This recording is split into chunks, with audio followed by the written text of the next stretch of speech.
Hello students, Navodaya ওয়ার্ল্ডের পক্ষ থেকে আমি সারমিনা উইন একাডেমিতে সবাইকে স্বাগত। আজকে আমি সরল সুদ অর্থাৎ সিম্পল ইন্টারেস্টের উপর একটি গুরুত্বপূর্ণ অঙ্কের সমাধান করে দেখাবো, যে অঙ্কটি জেএনভিএসটি পরীক্ষায় প্রায় আসে। এই অঙ্কটিকে সহজভাবে সমাধান করে দেখাচ্ছি যাতে করে তোমাদের বুঝতে সুবিধা হয়। তাহলে চলো এবার অঙ্কটি দেখে নিই। অঙ্কটি হয়, কোনো টাকা 10% সুদের হারে 10 বছরে 3000 টাকা হলে আসলের পরিমাণ কত? প্রথমে দেখে নিই অঙ্কটিতে কি কি তথ্য দেওয়া আছে।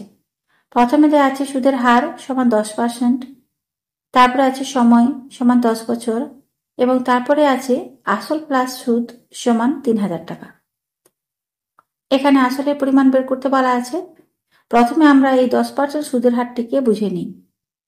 আমরা জানি এই 10% সুদের হারের অর্থ হয় 100 টাকার 1 বছরের সুদ 10 টাকা। এরপরে এই যে 10 বছর সময়টি দেওয়া আছে, এই 10 বছরে এই 100 টাকার সুদ কত হবে তা আমরা বের করে নেব।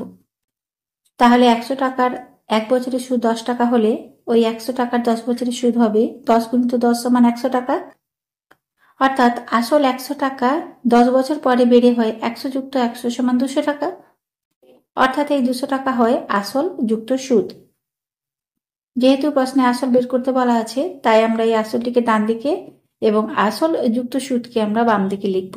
তাহলে লিখি, আসল এবং সুদ যেখানে 200 টাকা হয় সেখানে আসলের পরিমাণ হয় 100 টাকা। আবার এই আসল যুক্ত সুদ যখন 3000 হয় তখন আসলের পরিমাণ হবে 100 × 3000 / 200। এটিকে কাটাকাটি করে নেব, সমান পাবো 1500 টাকা।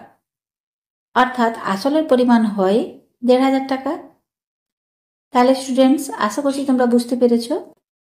তোমরা এই ধরনের অঙ্ককে আরো কয়েকটা নিয়ে প্র্যাকটিস করবে, দেখবে খুব সহজভাবে তোমাদের সমাধান হয়ে যাচ্ছে। তাহলে আজকে এতটাই, পরের ভিডিওতে আবার দেখা হবে। ভালো থেকো সবাই, ধন্যবাদ।